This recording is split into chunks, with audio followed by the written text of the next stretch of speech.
charismatic church, we see so much power, and maybe that is what all of you see. But I see so much danger and so much self-destruction, so much dissipation of confidence. More and more the congregation and the public is losing confidence in us. They are losing confidence in men of God, in clergymen. If you call yourself a prophet, it's almost like a title meaning con man. How can we take such a sacred title that Isaiah had, that Jeremiah had, that Ezekiel had, that Daniel had, all of these great people? We have so commoditized it and so cheapened it that now this noble title almost means a con man. Because there's no regulatory body, everybody picks titles as they want and parade with it. When I was growing up, if somebody was a bishop, we believed that they were a noble person in the clergy. Because the churches which had bishops in Ghana were two, mainly. The Catholic Church and the Anglican Church. And their bishopric was based on the diocesan system. The Catholic Church, as far as I can remember when I was growing up, had I think about 6 or so dioceses in Ghana. So 6 bishops. The Anglican Church had similar, probably less, maybe 6 bishops. Later the Catholic Church expanded its dioceses. I think now they have probably about 20-something dioceses in Ghana, about 20-something or whatever bishops. Anglican Church similar. Then Charismatics and Pentecostals say, we won't spoil there.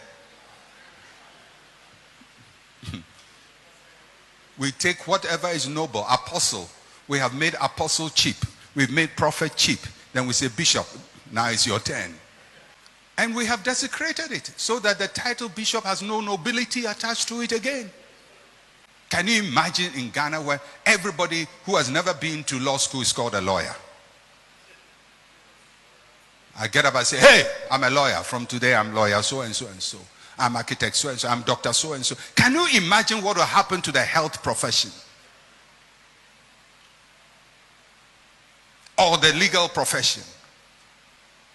We've taken the noble characters, the noble titles, the noble offices that people toil for, to build value and integrity for. Charismatics attack it and dissipate it. You know, the Catholics, they don't marry. Their wife is the church. They are married to the church forever. So the church is always on their heart.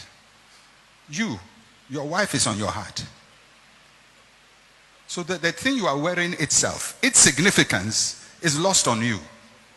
So he's wearing all of this. I said, why are you doing this? Have you studied church history? Do you understand where clergy garments came from? Do you understand why they do so and so? Do you understand why they hold this and all of that and all? Does it work with your own theology as a Pentecostal? Is it consistent? You say, hey, my brother, this thing to open doors. It will open doors. You know, because our society is unregulated, the media just use titles by heart. A herbalist is a doctor. And all kinds of people. So they don't even discern and help to correct the mistakes of the society. They amplify it. So at this point in time, Pastor Eastwood, I don't know. When I look into the future of charismatism, I see self-destruction. You know, it's one thing I like about the Catholic and the Anglican Church. Because the pastors, the clergy, they are trained to handle confidential information. Because people go for confession. And they tell the priest stuff. And the priest has to handle that information. Confidential. If it was charismatics and people did confession, We'll have prayer topics. We'll have prayer topics. We'll have preaching topics. We have insinuation topics. we have control, manipulation.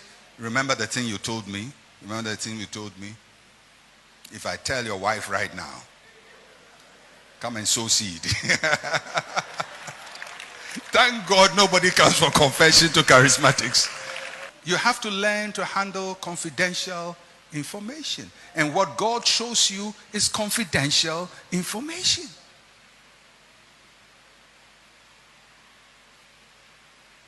But we blast it.